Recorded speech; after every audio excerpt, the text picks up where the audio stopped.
Hello everyone, good morning. कैसे हैं आप सब? Welcome back wifi study with Nandini. Discuss करेंगे 23 सितंबर की करंट अफेयर।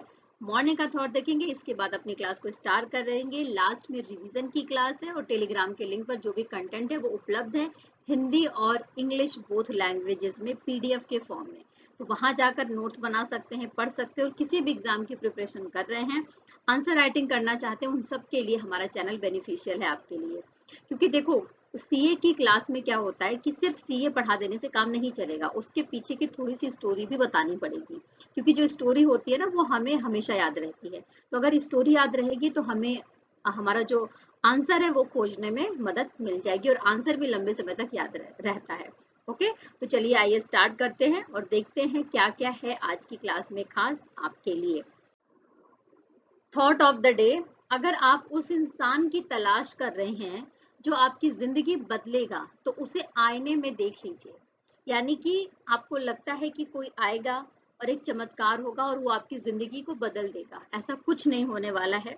सिर्फ आप ही वो व्यक्ति हैं जो अपनी जिंदगी को बदल सकते हैं। आप ही मोटिवेशन है, आप ही वो थॉट है, वो विचार है और आप ही वो पथ प्रदर्शक हैं जो अगर सही रास्ते पर चलें, अपनी कैपेसिटी और अपनी एबिलिटी को पहचानें तो निश्चित सी बात है कि आप अपनी जिंदगी को बदलने वाले माइलस्टोन है ना वो आप ही हैं। तो इस बात को हमेशा ध्यान रखिए, अपने आप को इम्पोर्टेंस दीजिए, अपने थॉट्स को, अपने विचारों को, अपनी एबिलिटी और अपनी कैपेसिटी को इम्पोर्टेंस दीजिए। आईने में देखिए और वो व्यक्ति सिर्फ और सिर्फ आप हैं। इस बात को ध्यान में रखते हुए चलिए स्टार्ट करते हैं आज की अपनी क्लास को। ओके, देखिए पहली बात हो रही है अंतर्राष्ट्रीय सांकेतिक भाषा दिवस के बारे में, जिसको हर साल 23 सितंबर को मनाया जाता है। और कल की क्लास में मैंने आपको बताया था कि अंतर्राष्ट्रीय लेवल का जो बधिर वैश्विक रूप से सप्ताह मनाया जाता है वो हर साल सितंबर का जो आखिरी सप्ताह होता है उस दिन मनाते हैं, उस सप्ताह में मनाते हैं। तो उसी बात को ध्यान में रखते हुए 23 सितंबर को अंतर्राष्ट्रीय सांकेतिक भाषा दिवस मनाया जाता है। उसके पीछे का कारण ये है कि जो बधिर लोग होते हैं वो अपनी बातों को संकेत के माध्यम से, हाथों के प्रयोग के माध्यम से, आंखों की बनावट के माध्यम से और चेहरे की जो चेहरे की भाषा है उसके माध्यम से वो समझाते हैं। तो इस बात को ध्यान में रखते हुए ही अंतर्राष्ट्रीय सांकेतिक भाषा दिवस मनाया जाता है 23 सितंबर को। 2023 के लिए जो थीम डिसाइड करी गई है, सांकेतिक भाषाएं हमें एकजुट करें, इस थीम के साथ मनाया जा रहा है। Okay, clear? आई होप कि आपने समझ लिया होगा। अच्छा, कल जो हमने संगठन के बारे में पढ़ा था जो अंतर्राष्ट्रीय लेवल पर बधिर लोगों के लिए काम करती है वो है संघ world federation of the deaf, world federation of the deaf. Okay, इसके बारे में याद रखेंगे। क्लियर? इतिहास के बारे में जानेंगे तो इसको पहली बार दिसंबर 2017 में अपनाया गया था और उसके बाद से ही 2018 से ये दिन हम मना रहे हैं हर साल 23 सितंबर को। क्लियर? देखिए नेक्स्ट बात करेंगे, विश्व चैंपियनशिप में महिलाओं के 53 किलोग्राम वर्ग में किस भारतीय पहलवान को कांस्य पदक प्राप्त हुआ है? ओके, तो इसका आंसर है अंतिम पंघाल। स्क्रीन पर आप देख सकते हैं अंतिम पंघाल को।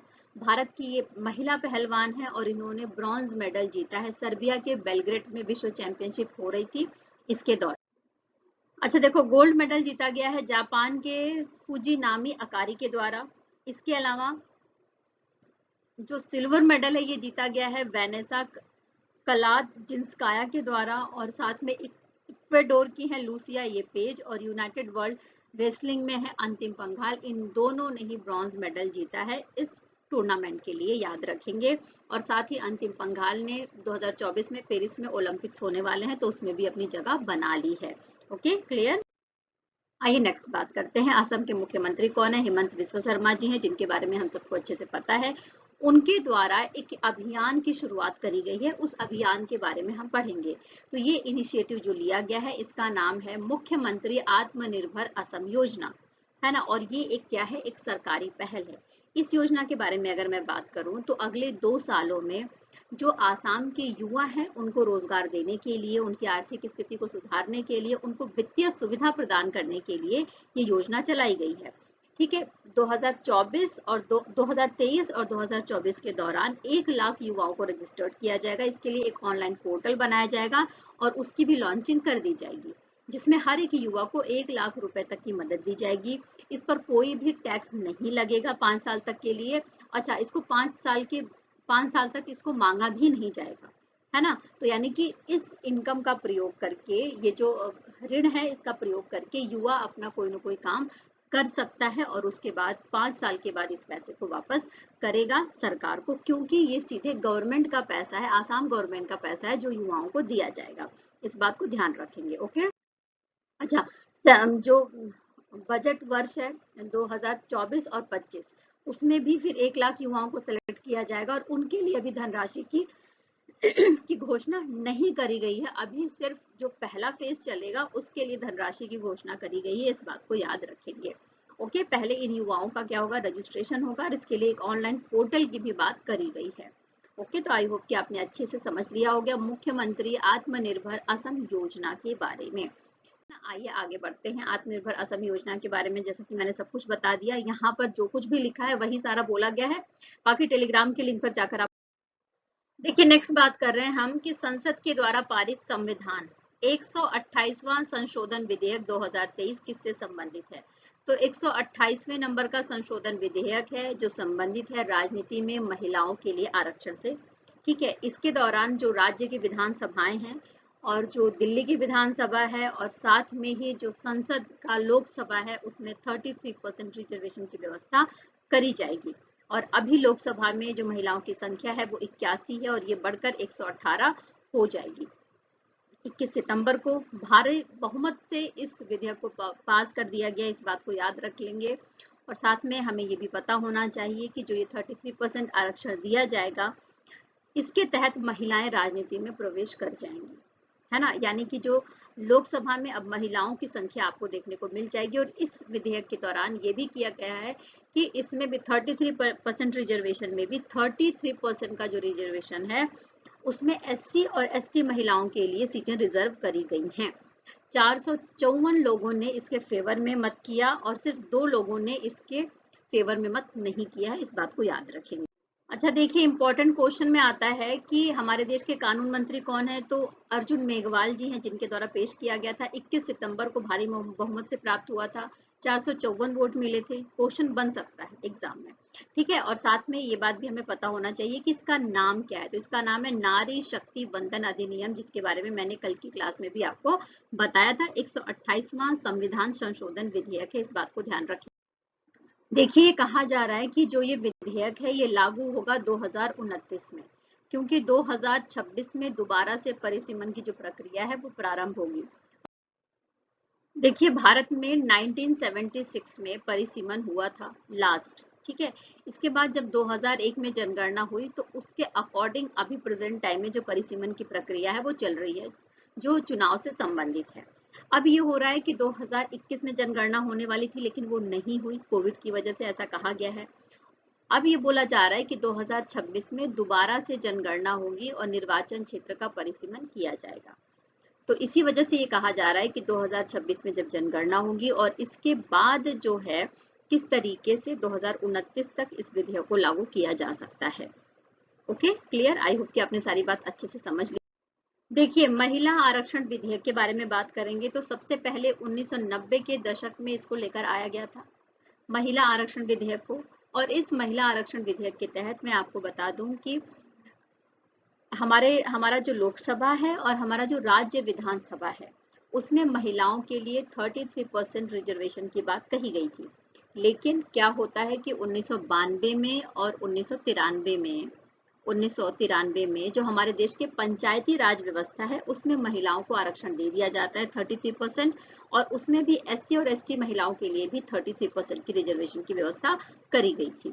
ओके, और इसके बाद ही 1996 में और उसके बाद 2008 में महिला जो विधेयक है उसके ऊपर चर्चा करी गई लेकिन वो पारित नहीं हो पाया। 2008 में तो राज्यसभा में पारित हो गया था लेकिन लोकसभा में बहुमत नहीं हो पाया था। तो जरूर याद रखेंगे कि महिला आरक्षण संबंधी जो विधेयक है वो पास हो गया है 128वें नंबर का संवैधानिक संशोधन के माध्यम से। क्लियर। वैश्विक कौशल शिखर सम्मेलन का 14वां संस्करण कहां पर प्रारंभ हुआ है, क्वेश्चन में पूछा जा रहा है। तो इसका आंसर है दिल्ली। और अभी तक 13 जो इसके एडिशन है वो हो चुके हैं। जैसा कि नाम से ही समझ में आ रहा है कि वैश्विक कौशल शिखर सम्मेलन है, यानी कि इसमें स्किल डेवलपमेंट से रिलेटेड ये सम्मेलन है। इसमें भारत के साथ साथ दुनिया के और देश भी शामिल हुए हैं, थीम क्या है? 2 दिन तक चलेगा, 2 दिन तक चलने वाला इवेंट है ये, और इसकी थीम क्या है? Building skills, empowering youth and creating a future. Okay, तो इस थीम के साथ ये चलने वाला है। नेक्स्ट बात करेंगे अगस्त महीने के लिए। जैसा कि हम सबको पता है कि जो आईसीसी है वो सर्वश्रेष्ठ खिलाड़ी ऑफ द मंथ का जो अवार्ड है वो देता है, ठीक है, मेल और फीमेल दोनों कैटेगरी में। तो इस बार आयरलैंड की अर्लिन केली को, जो एक गेंदबाज है, आयरलैंड से रिलेट करती हैं, और पाकिस्तान के कप्तान है बाबर आजम, इनको सेलेक्ट किया गया है दोनों कैटेगरी के लिए, यानी फीमेल के लिए अर्लिन केली और पाकिस्तान के कप्तान बाबर आजम को मेल कैटेगरी के लिए ICC player of the month चुना गया है। इस बात को याद रखेंगे। ये जो स्टार्टिंग है वो आईसीसी के द्वारा 2021 से करी गई थी, क्लियर, और दोनों कैटेगरी में स्टार्टिंग करी गई थी 2021 से ही। ओके, देखो बाबर आजम के बारे में बात करें तो इन्होंने अभी जब पाकिस्तान और अफगानिस्तान और नेपाल के खिलाफ मैच हुआ था तो उसमें शानदार प्रदर्शन किया था, और अर्लिन केली ने नीदरलैंड के खिलाफ जो T20 अंतर्राष्ट्रीय मैच हुआ था उसमें शानदार गेंदबाजी करी थी, जिसकी वजह से ये अवार्ड इन्हें दिया गया है। तो इनका नाम याद रख लेंगे अगस्त महीने के लिए। नेक्स्ट बात करते हैं 2023 में 3 दिवसीय नदी उत्सव चल रहा है। क्वेश्चन ये पूछा जा रहा है कि इसको कहाँ पर आयोजित किया जा रहा है। तो यमुना नदी के तट पर दिल्ली बसा है, तो दिल्ली में इस बार का आयोजन हो रहा है नदी उत्सव के रूप में। इस आयोजन के दौरान नदियों की जो इम्पोर्टेंस है हमारे देश में, उनकी साफ सफाई को लेकर, और वो किस तरीके से हमारे जो जनता है, हमारे जो लोग हैं, उसके लिए जीवन दायिनी नदियां हैं, इस बात को ध्यान में रखते हुए ये 3 दिवसीय समिट किया जा रहा है, जो 22 से लेकर 24 सितंबर तक चलने वाला है। इस बात को ध्यान रखेंगे। अच्छा, अलग अलग समय में अलग अलग नदियों के किनारे ये समिट होता आया है। सबसे पहले 2018 में हुआ था गोदावरी नदी के तट पर, नासिक में इसके कार्यक्रम का उद्घाटन किया गया था। इसके बाद से विजयवाड़ा में हुआ था कृष्णा नदी के तट पर, फिर गंगा नदी के किनारे हुआ था मुंगेर में, और अब इसका जो संस्करण है वो यमुना नदी के किनारे दिल्ली बसा है, तो दिल्ली में हो रहा है। इस बात को याद रखेंगे। विश्व की सबसे मुक्त अर्थव्यवस्था यानी कि फ्रीएस्ट इकोनॉमी वाला देश घोषित कर दिया गया है सिंगापुर। सिंगापुर ने हांगकांग को पीछे छोड़कर यह स्थान प्राप्त कर लिया है। कई सालों से हांगकांग फर्स्ट नंबर पे है। पिछले 53 साल से हांगकांग इस पोजीशन पर है, और हांगकांग को पीछे छोड़कर सिंगापुर फ्रीएस्ट इकोनॉमी वाला देश बन गया है। एक टैंक फ्रेजर इंस्टीट्यूट है, कनाडा से बिलोंग करता है, इसके द्वारा ये रिपोर्ट दी गई है। अगर हम फर्स्ट, सेकंड, थर्ड के बारे में बात करें तो फर्स्ट नंबर पे सिंगापुर, सेकंड पे हांगकांग, फिर स्विट्जरलैंड, फिर न्यूजीलैंड, फिर संयुक्त राज्य अमेरिका आता है। ओके, नेक्स्ट बात कर लेते हैं। स्क्रीन पर जिसे आप देख रहे हैं इनका नाम है अखिल मिश्रा। कई सारे आपको सीरियल्स में, पिक्चर्स में अखिल मिश्रा देखने को मिल जाते थे। 3 इडियट में इन्होंने काम किया था, और बॉलीवुड एक्टर के रूप में हम इनको जानते हैं, और इनका अभी हाल ही में निधन हो गया है। इस बात को याद रखेंगे, ठीक है। साथ में ही इनकी उम्र सिर्फ 67 साल की थी, और इनको बीपी से रिलेटेड परेशानी थी, और इस बीपी से रिलेटेड परेशानी की वजह से ही अचानक इनकी मृत्यु हो गई है। अब हमने जो कुछ पढ़ा कल उसका फटाफट रिवीजन कर लेते हैं। तो आइए चलिए स्टार्ट। देखो, नुआखाई उत्सव के बारे में बात करेंगे, जो गणेश चतुर्थी के दूसरे दिन मनाया जाता है। स्पेशली ये उड़ीसा में और झारखंड जो स्टेट है वहां पर मनाया जाने वाला त्योहार है। इस स्पेशली धान की जब नई फसल आती है, चावल की जब नई फसल आती है, तो उसकी खुशी में ये त्योहार मनाया जाता है। नेक्स्ट बात करेंगे, 22 सितंबर को राइनो की देखरेख के लिए वर्ल्ड राइनो डे मनाया जाता है। इस बात को हमने कल पढ़ा था। और नेक्स्ट है जीवाश्म ईंधन को कम करने के लिए विश्व कार मुक्त दिवस हर साल 22 सितंबर को मनाया जाता है। कैंसर रोगियों के कल्याण के लिए हर साल 22 सितंबर को ही विश्व गुलाब दिवस मनाया जाता है वैश्विक स्तर पर, याद रखेंगे। बोरलॉग फील्ड अवार्ड 2023 ये किसे प्रदान किया जाएगा? ये अवार्ड दिया जाएगा 24 अक्टूबर को।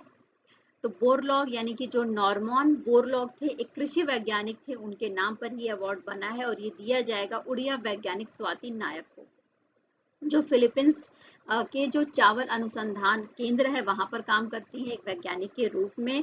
और दक्षिणी पूर्वी एशिया का जो क्षेत्र है वहां पर चावल की उपज को बढ़ाने में इनका विशेष योगदान है।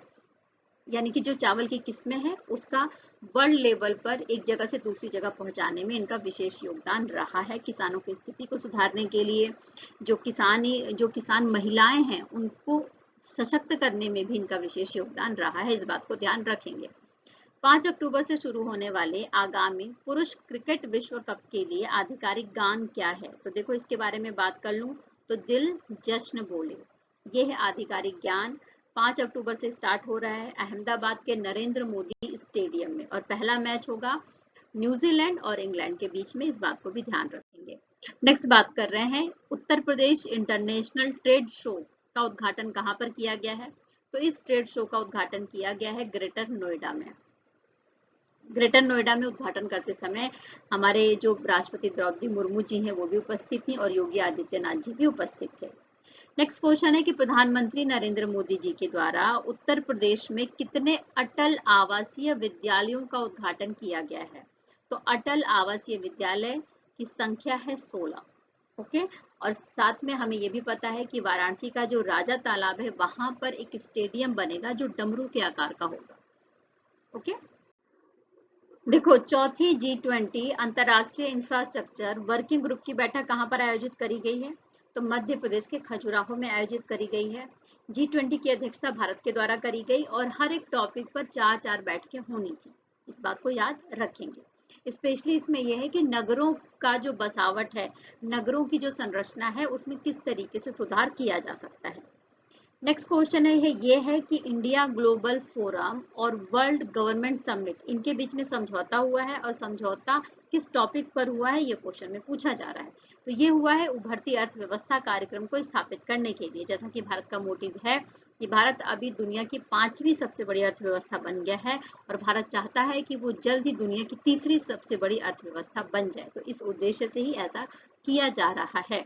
ओके, नेक्स्ट बात कर लेते हैं लोकसभा द्वारा संविधान के कौन से संशोधन विधेयक के द्वारा नारी शक्ति वंदन विधेयक को पारित किया गया है? नारी शक्ति वंदन विधेयक का नाम जरूर याद रख लेना, एग्जाम में पूछा जाएगा। 128वां संशोधन विधेयक को भी याद रख लेना, अर्जुन मेघवाल को भी याद रख लेना, 21 सितंबर को भी याद रख लेना, ये सारे क्वेश्चन जरूर पूछे जाएंगे एग्जाम में। केरल में निपाह वायरस का पता लगाने के लिए ICMR ने कौन से टेस्ट को मंजूरी दी है? तो याद रखेंगे ट्रूनेट, जो ट्रूनेट टेस्ट है इसके माध्यम से निपाह वायरस का पता लगाया जा रहा है। तो इस सेशन में इतना ही। आई होप कि सारे क्वेश्चन आपने अच्छे से समझ लिए होंगे। स्टोरी आपको हर एक क्वेश्चन के पीछे की समझाने की मेरी पूरी कोशिश रहती है, जिससे कि जो भी CA का क्वेश्चन है वो आपका कहीं पर भी ना जाए। टेलीग्राम के लिंक पर सारी चीजें उपलब्ध है, वहां से पढ़ सकते हैं, नोट्स भी बना सकते हैं। फिर कल मिलेंगे नए विचारों और नए न्यूज के साथ में। Take care, bye bye. खूब खुश रहिए, खूब पॉजिटिव रहिए और जीवन में आगे बढ़ते रहिए और जो आप पर भरोसा करे उसके साथ हमेशा बने रहिए। Take care, bye bye.